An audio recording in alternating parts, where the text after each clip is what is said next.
and if you stop eating carbohydrates and sugar, seed oils, and alcohol, you're not going to have diabetes anymore. So it really is that simple. Even if you can't do a full carnivore diet, if you at least do that. So, Dr. Chaffee, it's been so fascinating talking to you so far, and a little bit surprising for a lot of people that hadn't considered the relationship between nutrition and history, nutrition and our the way human evolution has worked. So this has been quite fascinating talking to you about that. Now, as a clinician, you've been observing patients, treating patients, looking after patients for many years now. So have you seen a change just by observing patients, just with your eyeballs, basically, a change in the way people look over the last couple of decades? I mean, what have you seen in your practice that's perhaps driving you to make, such big statements around nutrition? Well, I mean, people in general are getting more and more unwell, and obesity rate is climbing steadily. The non-communicable chronic disease rate is climbing steadily. And this is something that's become the mainstay of modern medicine. As I mentioned, 90% or more of what doctors treat these days, and certainly in America and most other Western countries, are these so-called chronic diseases, the non-communicable chronic diseases. They're not infectious diseases. It's not a genetic disorder. This is just something that happens and we don't know why, and here's a pill for it. That's lazy. That's lazy thinking, especially because these diseases have gotten more prevalent decade after decade after decade. So certainly the patient population is a growing population of these chronic diseases, and people getting more and more unwell, more and more overweight. It used to be in surgery you'd have special circumstances or sets of equipment or protocols for patients that were larger, obese. Bariatric patients, yeah. Exactly, yeah. So when you're having bariatric patients, you're going to have to do different things and use different equipment. Now that's just most of the population. In fact, it's the exception in a lot of cases when people are slender. And so, that's just a very, very different patient population. It increases risk for surgeries, increases anesthetic risk, increases surgical risk, infection risk, surgical complications as well. If you're doing a spinal surgery on someone and they're just just a normal slender body habitus, you have to go down about that far before you're working on the spine area that you're trying to work on. So your tools get down there just fine. But then you have someone who's larger than that. You're going down 10 centimeters, 12 centimeters. That's far more dangerous because you're trying to hold these tools and equipment towards the end of their reach, and you're using a drill that's at 75,000 RPM, and you're a millimeter away from the spinal cord. That's not safe. There's the cauda equina, but anyway, the nerves, and so there's really no room for error there, and there's high chance for error. So it has complicated medicine, it has complicated surgery. And the thing that drives me the most is that they don't need to exist. These diseases don't need to exist. The diabetes. We have this in clinical trials now in humans, experimental data where we've reversed type 2 diabetes in humans in large population samples. And I see this every day in my practice. So I work in neurosurgery, but I also have a private practice in metabolic medicine, addressing these sorts of things. And so I see patients with elevated fasting insulin resistance, pre-diabetes, diabetes, and I just tell them, listen, if you stop eating carbohydrates and sugar, seed oils, and alcohol, you're not going to have diabetes anymore. So it really is that simple. Even if you can't do a full carnivore diet, if you at least do that, this will recede. This will go away. Autoimmune diseases, they just disappear. Those things don't even need to exist. That's a pure reaction to the different sorts of toxins and exposures that we're putting our bodies through, and these things are getting into our body through leaky gut, through different damage to our gut lining, which is a lot of times what I lectins, like wheat, germ, and gluten. And people have problems with this. Gluten is a lectin. Lectins are proteins that have a carbohydrate portion. that can bind to the carbohydrate surface molecules on our cells, and they can damage those cells. And so when they do this in the gut, this can damage the tight junctions between those cells, and that pops open, and now all of a sudden you have just little microscopic tears that bacteria and other lectins and toxins can get into. It's called leaky gut. And this has been shown on histology, and we know that this is actually happening. People thought it was just sort of a myth or a boogeyman at some point, but it's actually been demonstrated. So this is a thing. And these lectins and other sorts of toxic chemicals from plants and other sorts of things that we ingest inappropriately, they get into your body. And now they bind onto the different carbohydrate surface markers on the different cells in your different organs, and then your body starts attacking that because it's a foreign object and it wants that out of there.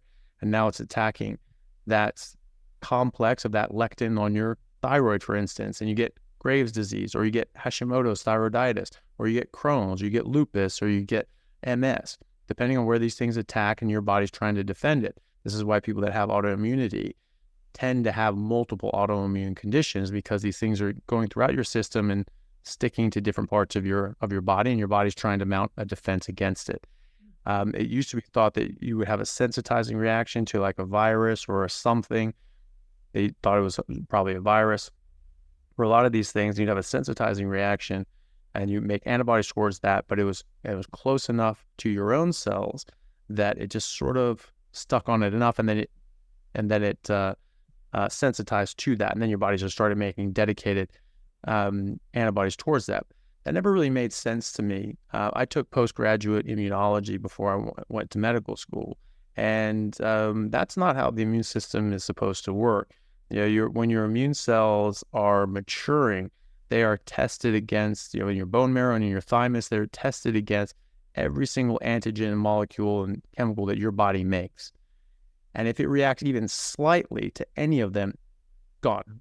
They just kill it, scrap it, start over. So your body is really not able to attack itself at all. So that didn't make sense to me. But this makes a lot more sense, where you have this complex that's stuck onto your body, and then that's getting attacked. That complex is getting attacked. And now you have specific antibodies towards your thyroid, like we see in Graves' disease or Hashimoto's disease. And you can measure these things.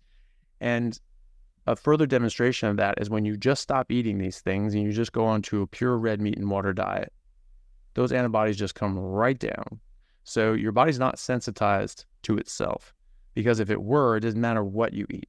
Yeah. It's just going to keep attacking it because it's sensitized to it. Yeah. It's going to keep attacking until it's dead, but it doesn't do that. When you stop eating certain things, those antibodies just go right down.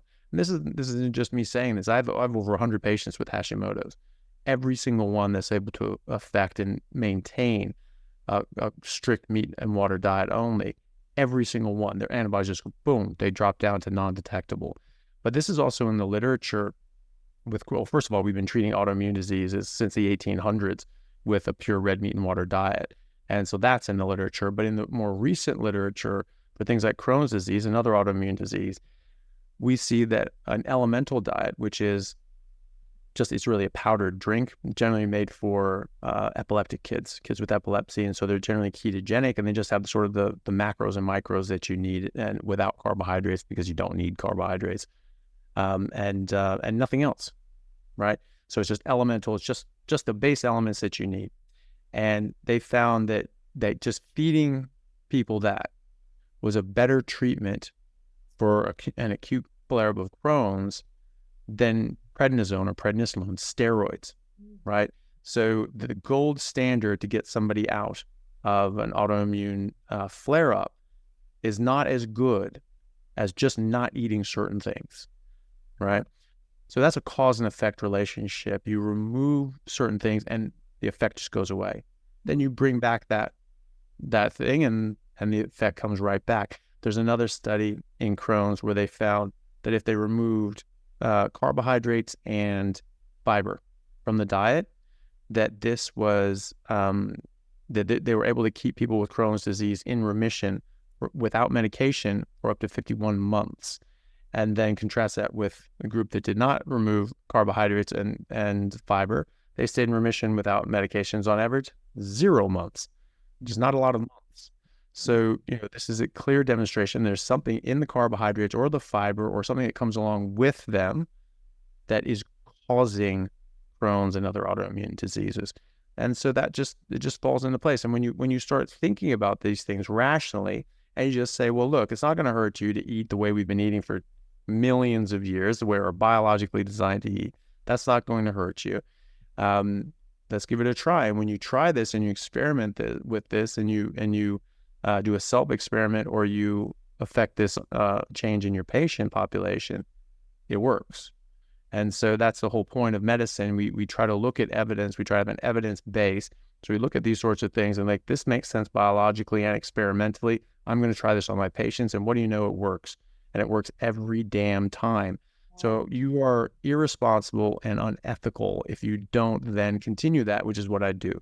So I come under attack from certain people. The vast majority of people are very interested in what I'm doing and very appreciative of what I'm doing. But even if no one was besides my patients, I wouldn't care, because once you see this, you can't unsee this. You can't unsee hundreds of people completely putting into remission their major health issues that normally they'd be spending thousands of dollars a month to treat with medications that cause massive side effects and long-term harm. So regardless of what people say, I'm going to keep doing this because I know it's the right thing to do. Well, it's fascinating, but I've seen there seems to be a big backlash around it. So talk to us about that, and also want to talk about sugar and what it's doing, because that's what we really are passionate about. But tell us about the backlash around this, because we have a lovely pet there. Mexican, isn't it? Is that Mexican? No, he's a sphinx. There's like a hairless sphinx. Oh, cute. So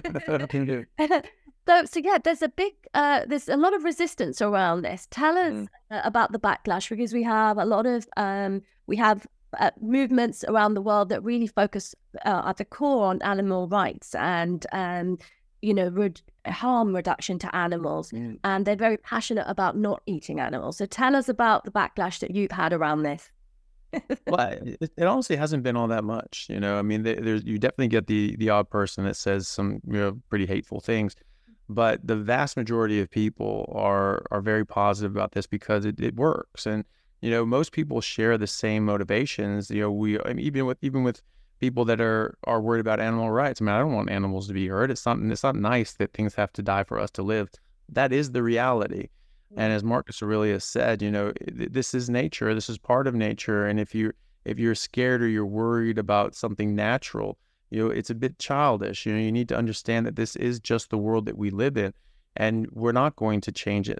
I mean, they're going to try, and that's fine. That's laudable, but it's not going to change. Something has to die for us to live, whether it's a plant or whether it's an animal. And they need to understand that crop agriculture kills 25 times the number of sentient animals than livestock agriculture to grow 1 pound of protein. And that's not even taking into consideration bioavailability, because animal-based protein is far more bioavailable than plant-based proteins. And that's not taking into effect crude protein versus real protein, because how plant-based protein is calculated is just the total amount of nitrogen that's in there. And they just said, if it's nitrogen, it's protein. Well, that's not actually true. So there's actually not as much protein in there as people think. It's crude protein versus actual protein. The people that are driving this, the thing is that even vegans and vegetarians, I mean, they're doing the same thing that I'm doing. They're just trying to find what's right. They're trying to be as healthy as they possibly can. They've been told and misled that a vegan diet is the way to go. It's the nicest thing to do. It's the best for the environment, and it's the best for the animals. That's wrong. And when people start to see that, and their health starts to suffer, and they start to suffer, and they start seeing behind the curtain, and they say, like, hold on a second, we're actually being lied to. They don't like it, and then they come over it. The vast majority of people who subscribe to my YouTube channel and Instagram, the vast majority are former vegans and vegetarians who did exactly that. They just thought, I'm just trying to be healthy. I'm trying to make my kids healthy. I'm trying to do the right thing. And we're doing plant-based. Meat causes cancer. Meat causes heart disease. And yet we were eating more meat in the 1800s than we were in the early 1900s, when there wasn't a single case of heart disease and death from myocardial infarction in all of America. The first death from myocardial infarction was in 1912, confirmed on autopsy in America. There wasn't a single one before that. And then all of a sudden in the 1930s, it's the number one killer in America. There were exactly 8 case reports that I'm aware of in all of Europe throughout the entire century of the 1800s. So we could see this. People were doing autopsies. They were describing very intricate pathologies of the heart, and people were dying of maladies of the heart. They just weren't dying of coronary artery disease. They weren't of coronary occlusions and thrombus in the coronary artery. That's not what they were dying from. They were dying from other maladies. But we could see them. There's 8 of them, right? There's even in an obscure reference of a case report in a conference in the late 1700s of, hey, look at this. Looks like there's a thrombus in the coronary vessels. Isn't that weird? We've never seen that before. So people could see these things. They were doing thousands of dissections, thousands of autopsies. It wasn't happening. People were dying of other things. And then all of a sudden, it's the number one killer in the world. We're eating more meat in the 1800s than we were in the early 1900s. In the 1920s and 30s, we're eating the least amount of meat in 200 years, right? So how is that possible that meat causes these problems that didn't exist before the 20th century in any real fashion? So when people find these things out, they really start wanting to know why the hell they didn't know about this before, and they start looking into it more. You're not going to ever convince everybody. Some people are just they're never going to be convinced. Many of them are just ideologically driven, and they just don't want to think anything else. But a lot of the back pressure, I don't think is actually genuine. I think a lot of it is being, these people are being used, these useful idiots that are being used by big food companies and big pharmaceutical companies, because there are trillions of dollars at stake here. I did a presentation discussing this. The burden of non-communicable diseases is probably the most the largest expenditure of any country. Just treating diabetes in America, we spend about $1 trillion treating diabetes. That's an insane amount of money. We spend the sugar companies make about $1.3 trillion a year net. Right, that's not even gross. They make about $400 billion gross, net, $1.3 trillion gross, and then we spend $2.4 trillion a year treating the effects of sugar consumption. Right, that's a losing equation. And in 2010, worldwide, we spent a combined $14.5 trillion on just the top 5 non-communicable diseases. So not all of them, just the top 5. And it's estimated that will double. So that was 1 year, that will double by 2030. That's just cost. That's just buying medicine and treating this, right? That's not the lost production. That's not the labor loss, all these sorts of things. That's estimated to be about $46 trillion lost between 2010 and 2030. And then there's the lives lost. There's about $22 trillion worth of lost lives between 2010 and 2030. We are talking astronomical sums. And so some of that is just potential that isn't going to, effectuate, right? So there's the people just weren't working, they were sick, they were off, all these sorts of things, getting disability, all this stuff. But 15 trillion of that is actually going to industries. So now you have these industries, and this is after we've bought all the food that's making us sick. Now we're buying the medicine that's trying to treat the sickness. $15 trillion a year in 2010-ish. That all went to industries that really don't want to stop making that money, right? And so they're not in a position that they're going to start saying, well, let's cure this, let's stop this, let's treat the underlying cause. Well, this is not supposition. There was a slide, a picture taken from a slide of a Goldman Sachs meeting where they were talking about this, and it says very clear on there, is curing disease a viable business model? Definitely not. No, it's not. No, you want to perpetuate it, and you want to treat things symptomatically so that you have someone who's sick and you put them on a drug for the rest of their life. Like someone who has an autoimmune condition and they're on some sort of, a biological agent that costs thousands of dollars a month, and you're on this for decades until you just die in misery. And those drugs can be very helpful if you need them, but the thing is that if you change your diet, you generally won't need them unless there's some sort of emergency. And the thing is that they're not going to tell you that. It's just what so I think it's them. I think it's there's other people at play here. There's actually religious concerns as well. The Seventh-day Adventist Church is religiously anti-meat. They've been religiously anti-meat since the temperance movement in the 1800s. That was basically pushing a vegetarian diet throughout the 1800s in order to suppress sexual urges. They thought that women should not eat meat because this gave them carnal feelings, and they should not be what they should do. And the Seventh-day Adventist Church codified this in religion because they said they had a vision from God that said, God said, stop eating meat. And it's sinful because lust is a sin, and meat makes you lustful. John Harvey Kellogg was a member of that church. He grew up in the church, and he was very taken in by this, to the point that he was married for decades and never had sex with his wife, never consummated their marriage. All of their kids are adopted, and because sex is a sin, I guess the human race just ends today. If just no one is going to procreate. But he and his brother founded Kellogg Cereals.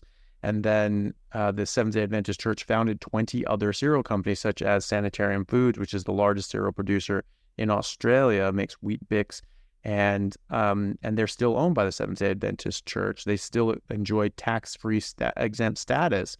They've never paid taxes, right? And so this is now massive, massive business for them too. So they have this religious ideology to push this narrative. They're the major funders. They actually the founders of the American Nutritional and Dietetics Association. They founded the nutritional sciences courses in universities in the early 1900s in America and elsewhere. They wrote the first text. This is Lena Cooper. People can look her up. She founded the American Nutritional and Dietetics Association. She wrote the first textbook that was being taught in nutrition classes at the time in 1925. And it's the most current iteration is still being taught today. It's still being used as most recent edition. And I know dietitians who used that book that she wrote in 1925, the most recent edition, obviously. It was all plant-based. It was plant-based the whole time. It was plant-based then, it's plant-based now, and it was to affect this religious ideology that they have. And now they have trillions of dollars behind them to push this. So now they're both ideologically driven, but also financially driven. Coca-Cola, Pepsi, these are monster corporations that make trillions off of selling us junk plant-based products. The reason that, and these companies are the ones pushing this. They're pushing all this behind the scenes. The food and drug companies are pushing this plant-based movement. They're funding it. And they're paying off influencers to say, oh, no, aspartame is good for you. Aspartame is fine. Artificial sweeteners are great. And sugar's fine. Sugar's good. I mean, I've seen cardiologists, on Twitter and things like that saying, what's wrong with sugar? I mean, what's the big deal with sugar? And why would tricks be bad? It's just food. And this is a vegan cardiologist who is saying, don't eat meat. Well, meat's just food. What's wrong with it? Tricks aren't food. Tricks are garbage. I mean, that's just an invention. Meat is actual food. So, these people are shills. And so, and the food industry is paying these mukbang influencers. You've seen these things where they just gorge themselves on food, and they just go on TikTok making these videos where they're just eating a depressing amount of food, and literally they're killing themselves. Some of these people have been dying over the past year or two because they're just so unhealthy because of their eating habits, and it's sick. Pepsi alone has a $2 billion marketing budget every year. Coca-Cola spends 11 times the amount of money on nutritional research than the NIH, the National Institutes of Health. And that's just Coca-Cola. That's not Pepsi and Kellogg's and Sanitarium and General Mills and all the others, right? All these Nestle, all these multinational companies that own everything. You've seen these little, these charts of just like these 7 companies that just own everything, right? Those are them, and they spend the lion's share of money on nutritional research. Oh, but there's this study that says this about nutrition. Couldn't care less. This is like, hey, generally epidemiological nonsense that compares eating eating more fruits and vegetables versus eating a processed food diet. So that doesn't say anything. They say that meat is equivalent to pizza, lasagna, fast food, and all these other sorts of things, just because they may have meat in the ingredients. So that equals meat. And so, we see you reduce meat and things get better. No, when you reduce junk food, things get better. And so, these are the people paying for this stuff. Coca-Cola put out a paper that showed that, if you give mice sugar water but with caffeine, then they actually lose weight, and it's really good. And wouldn't you know, we just had some right here. It's called Coca-Cola. So they gave them the Coca-Cola, and look, they lost weight, and isn't that great? So, Coca-Cola publishing a study about how Coca-Cola makes you lose weight. It's like, I'm not going to buy it. Like, I don't need to read it. I'm not going to waste my time, and it's just like, it's just a waste of everyone's, mental capacity. So, these are the people pushing this, because they know that if they make people go plant-based, the vast majority of people do not grow an herb garden in their backyard. They eat junk food. They eat this processed crap that is being pushed out there. And in fact, they're pushing this whole, the destroying the environment sort of thing. They're pushing that narrative as well, even though, crop agriculture, monoagriculture is inherently destructive. A cow in a field, that's nature, right? What's the difference between a cow in a field and a deer in a field? Yeah. And the same emissions that you have from a farm, a livestock farm or whatever, is the exact same emissions and water usage as just if you let that go back to nature and had wild animals on that pasture. It's exactly the same. People don't consider that.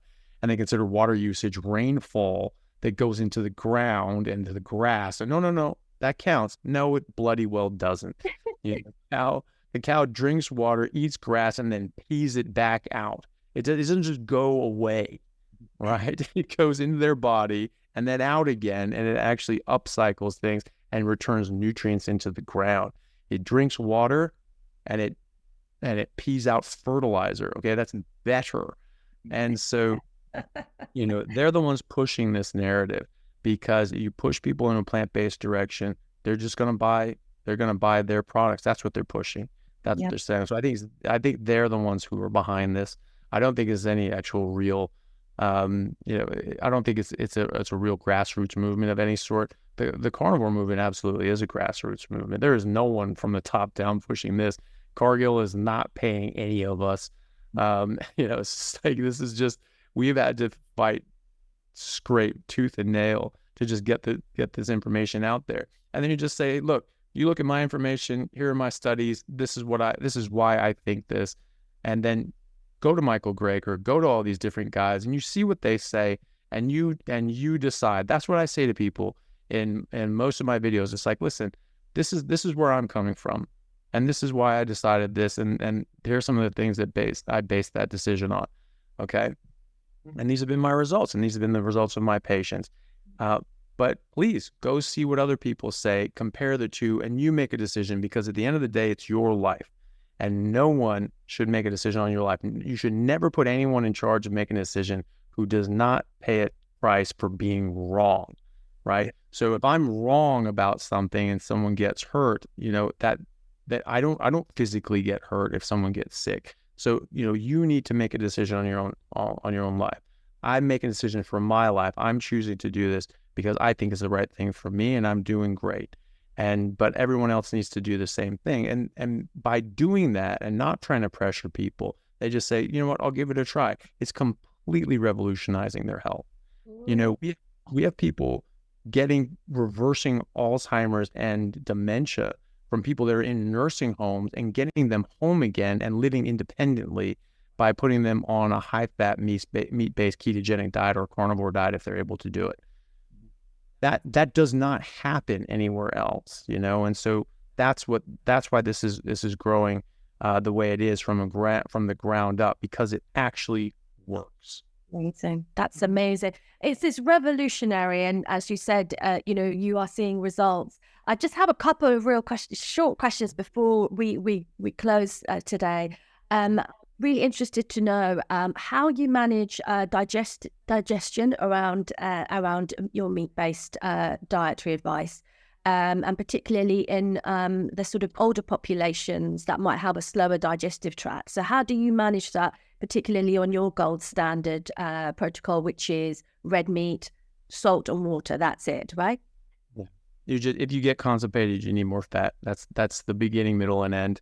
So, your body has a limited capacity to absorb fat and in the bile that you make. And when you run out of bile, you cannot absorb fat. So you have an overflow valve. So people say like, well, yeah, fat doesn't cause heart disease. And yes, it was more likely sugar and seed oils, but I still don't want to eat too much fat. No, there's no such thing. Your body cannot absorb it past a certain point. So you physiologically cannot absorb too much fat unless you take some sort of supplement like ox bile. Then you can absorb more fat than your body wants. But without that, no, you can't. It's just spillover. You can absorb some fat without bile, but it's a very small percentage. It's very small. And interestingly enough, that actually showed up in some of the board exam questions for medical licensure here in Australia. And I was like, oh, they got something right. That's good. So, but that's the thing. Once you run out of bile, you basically can't absorb fat past a certain, very small point. So that excess fat is what keeps your stools soft. Now, constipation does not mean infrequent stools. It means dry, hard stools. So you will absorb 98% of the meat that you eat. If you're eating fiber or plants, you're basically absorbing about 5%. And the 95% is going to be fiber, and that has to be eliminated. People say, oh, you can't absorb, you can't digest meat. It takes weeks to digest meat. Really? You would have pooped it out long before then. Fiber, it doesn't matter how long that sits in your colon. You will never digest it. You will never break it down. No animal has the enzymes that is requisite to break down fiber. Even termites can't do it. It's the microbes in their gut that does it. We don't have those anymore. There might be a few bouncing around, but we don't have the big, long, complicated gut system like a ruminant animal or even a gorilla that has a long cecum. We have an appendix. It's a vestigial cecum. Millions of years ago, that was 4 feet long, and that's where fiber would pack into, and these bacteria would ferment this. And what would they do? They'd produce as a byproduct saturated fat and protein. So they would eat the fiber, and the animal would absorb saturated fat and protein. The protein would be the breakdown and death of, and turnover of the bacteria. That's what we need. We need fat and protein. That's what all animals need, is fat and protein. And we either get it from eating other animals that are made out of fat and protein, or if we're able to turn plant tissue into fat and protein, but we don't really have that capability. So you don't need fiber. In fact, you don't want fiber.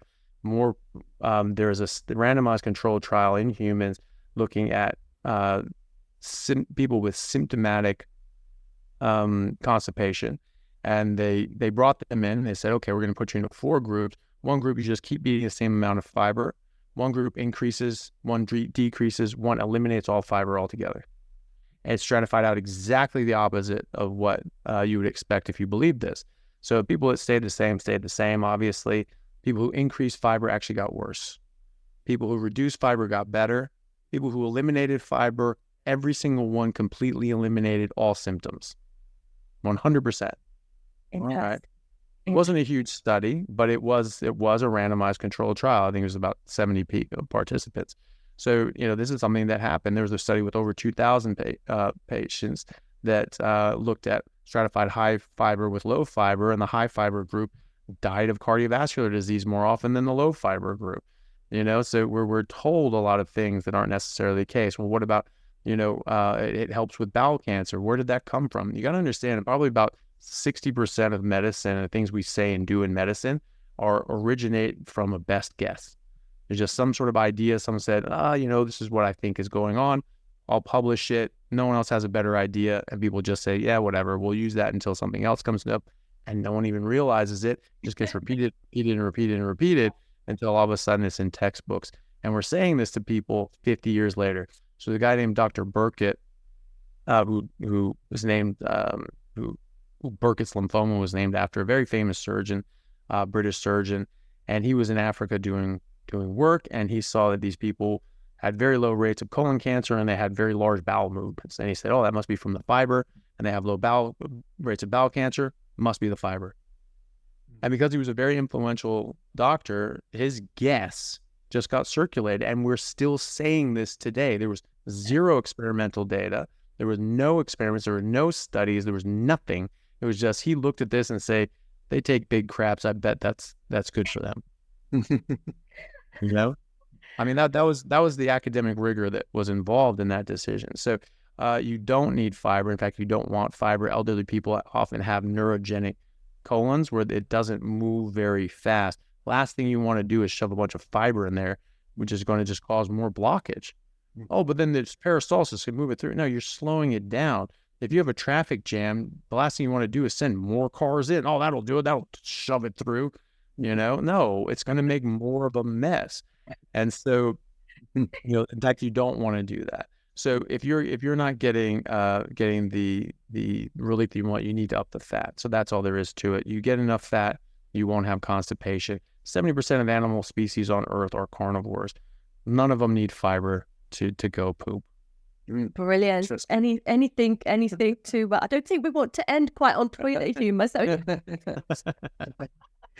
we're so childish. I want to ask you about flavor, just because even though my grandfather's the gaucho, I'm never going to not eat the meat just because it's in my gene pool. He was on a horseback with the cows, so it's in my blood. But we love tasty food. So how do you manage the cravings of just the spices and all those things? We just went out for an Indian last night. We love all our spicy food. So can you kind of melange a little bit, or does it have to be puritanical?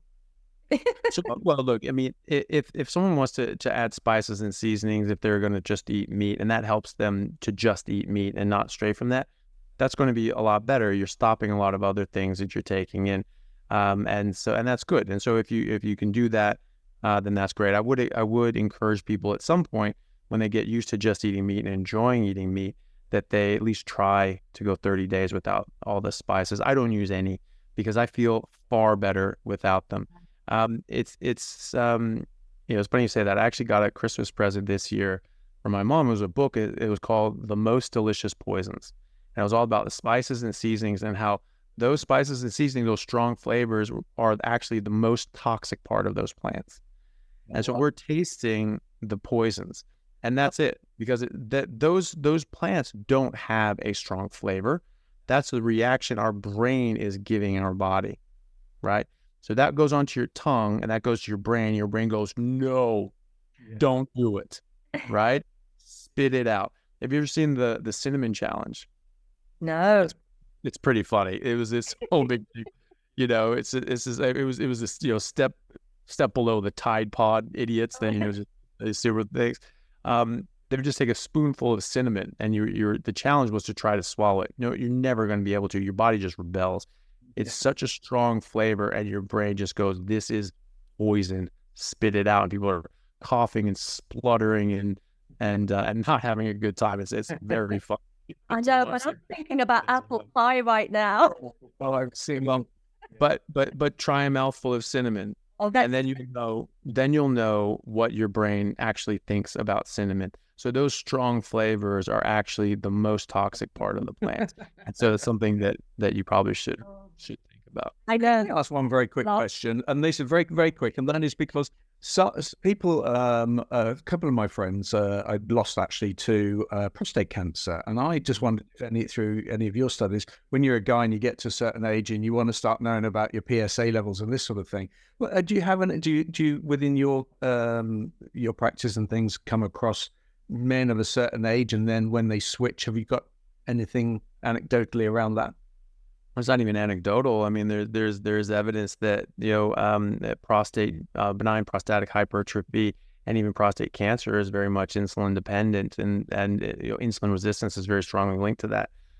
Professor Ben Bickman has written about this, and talks about it in his book Why We Get Sick. He's a biochemist and a professor of the same at BYU, and he's an insulin expert. He's been studying insulin for 15 years, and so when you remove carbohydrates, it can significantly improve your PSA. It can improve your hypertrophy. People stop having to get up and pee 5 times a night. All of a sudden, they're having stronger streams and better voiding, and just cancer in general can actually respond very well. This is sort of a bigger subject, but I've done a couple of lectures at conferences about ketogenic metabolic therapy and the metabolic theory of cancer, which is basically that it's a metabolic mitochondrial disease as opposed to a genetic disorder.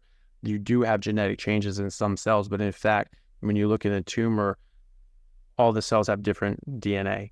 And some of them have completely normal DNA, and there are entire cancers and tumors that have 100% of the cells have completely normal DNA. So it obviously can't be a DNA issue, but every single one has damaged, broken, and non-functional mitochondria. And the reason that matters is because the mitochondria are what stop cell division and replication. So that's what cancer is. It's unregulated cell growth. It's the mitochondria that regulate the cell growth. And so they're the policemen, but they have to actively stop cell division. So once it's ready to divide and the mitochondria say, "Ooh, this isn't looking good," it stops it. But if it's not there to police the situation, it just goes unchecked. They're also the ones that affect apoptosis. So if a signal comes out to the mitochondria, says, "Ooh, this is too bad. We just need to just sink the ship." It's the mitochondria that action that. And if the mitochondria are DOA, then it's not going to happen. So they can't kill themselves and they can't stop growing. That's cancer, right? And so because they don't have mitochondria that work properly, they can't go through oxidative phosphorylation. They can't make ATP efficiently and effectively. And so they have to go through actually a more primitive form. We have eukaryotic cells and prokaryotic cells. Back in the dawn of the swamp of life, life made energy through substrate level fermentation. And that's what our cells go back to before we had the symbiotic relationship with mitochondria. So it's much less efficient. It causes a lot of free radicals and oxidative stress, which damages the cell, which damages the mitochondria even more, which damages the DNA, which causes DNA defects and mutations. And this is what we see in cancer.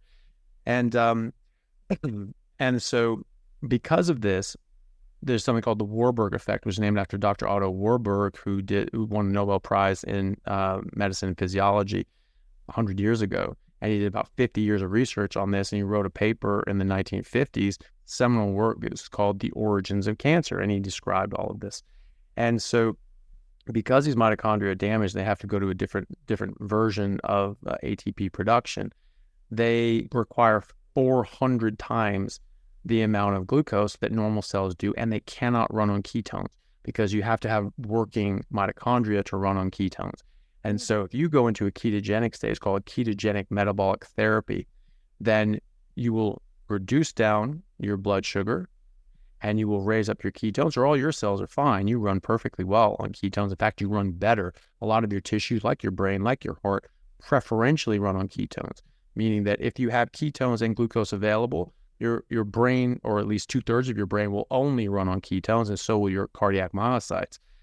They say, "Oh, you have to have glucose to run your brain. You have to eat carbs." Well, first of all, no, you don't, because you make carbs. So even if that was true, you wouldn't have to eat them to get those carbs. But also, no, your brain prefers ketones.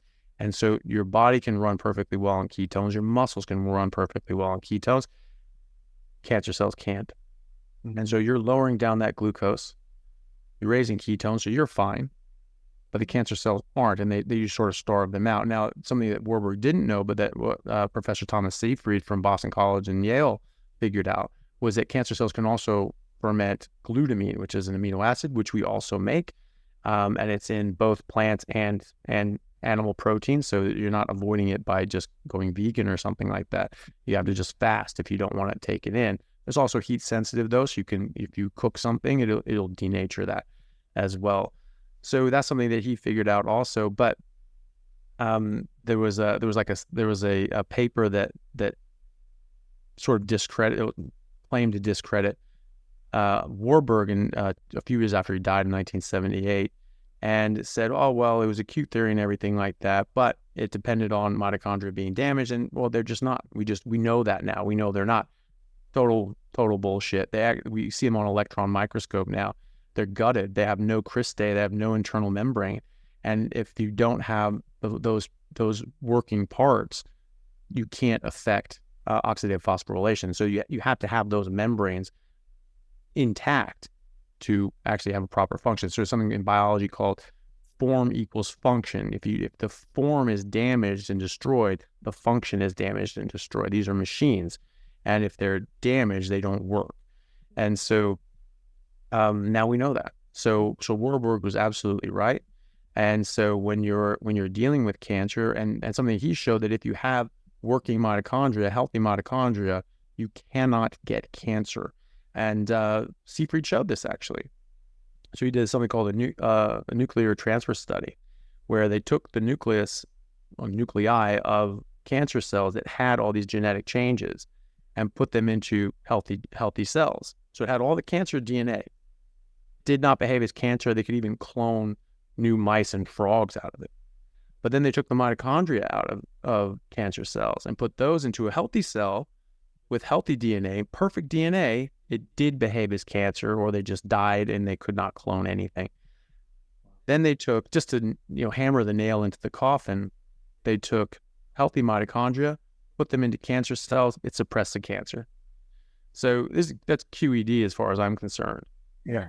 And so one thing that we've also seen is that when you go into a ketogenic diet, like a carnivore diet, after several months, you will start turning over the mitochondria in your cells. You'll start turning over other damaged organelles in your cells. You start turning over older, more damaged cells as well, precancerous cells, things like that. It's called autophagy. But you can also replace, that's when you sort of just replace a whole cell. But if you can actually replace the different inner parts of the cell, sort of like, changing the brakes on your car instead of just throwing out the car and getting a new one, right? So you can do that with the mitochondria. It's called mitophagy. So you replace these things. They're starting to break down and get all crinkled and horrible because basically your insulin's up and you're not in the metabolic state that you should be, because insulin affects all sorts of things. You start eating carbohydrates, your insulin goes up to get your blood sugar down, but insulin has over 100 effects in your body that have nothing to do with sugar. And so now all of those things are happening at a much higher rate, and it just really plays merry hell in your body and your metabolism. So now you're shutting down autophagy, you're shutting down mitophagy, and these things are getting older and broken and withered, and it's not good. So when you are in ketosis, on a ketogenic diet, or fasting, or whatever you want to do, but if you're on a no one's going to fast for 4 months, but if you're on a ketogenic diet for 4 months, basically what we should be on, the carnivore diet, what we've been on for a long time. That's where all of our heavy machinery comes to bear. There's other signs that this is our natural metabolic state, it's our natural diet, because all of these natural healthy functions come from this naturally. After 3-4 months on a ketogenic diet, it's been shown that you have 4 times the number of mitochondria, and they're 4 times as effective. So there's a massive multiplication in the efficacy of your mitochondria and your cells. You're protecting yourself from damaging your mitochondria to the extent of getting cancer. You're making healthier cells, healthier tissue, your healthier brain. Your neurons are run by mitochondria. And this has been shown by 2 professors from Harvard in psychiatry independently, Dr. Chris Palmer and Dr. Georgia Ede, who have both independently found that you can reverse schizophrenia by putting people on ketogenic carnivore diets, because you're healing their metabolic state. This too is one of these non-communicable chronic diseases that come down to damaged metabolism and metabolic illness. So cancer is a metabolic illness. Schizophrenia is a metabolic illness, or at least in part can be. So is major depression, OCD, bipolar autism, and ADHD. All of these things are being improved dramatically in clinical trials in humans by putting people on a high-fat ketogenic diet or carnivore diet. There was just real quick, there was one study in France that Dr. Georgia Eid was a part of, and they took 32 patients that had refractory psychiatric illnesses. It was the whole gamut of psychiatric illness, so major depression, anxiety, OCD, bipolar, schizophrenia, schizoaffective disorder, and these people had not been successful with treatment. They've been treated by the same psychiatrist for 15 to 20 years, which is important. You want to get sort of consistency, and these guys they were refractory to the traditional treatments. 32 of them, or 31 of them, agreed to going on a ketogenic diet, high-fat, meat-based ketogenic diet. 28 of them were able to stay on this for at least 3 weeks, which was the minimum required for the study.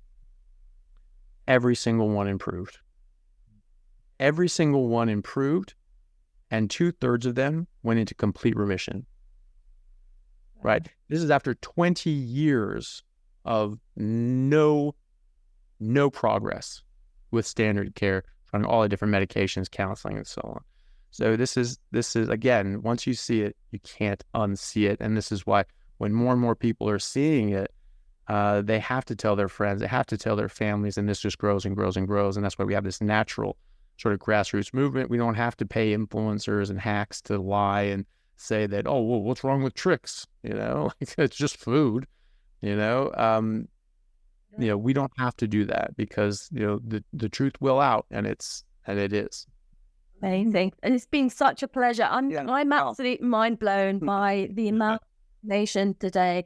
We are so grateful to have you here as an ally, at least in the reduction of sugar and helping people just understand what's happening in the food industry, what's happening with their health. And you've given us so much incredible information, and you've been so generous with your time. Yeah, thank you. We're so grateful to have you. And we hope that we can continue this intelligent and such informative conversation with you, Dr. Chaffee. It's been an absolute pleasure to have you on Sweet Liberation today.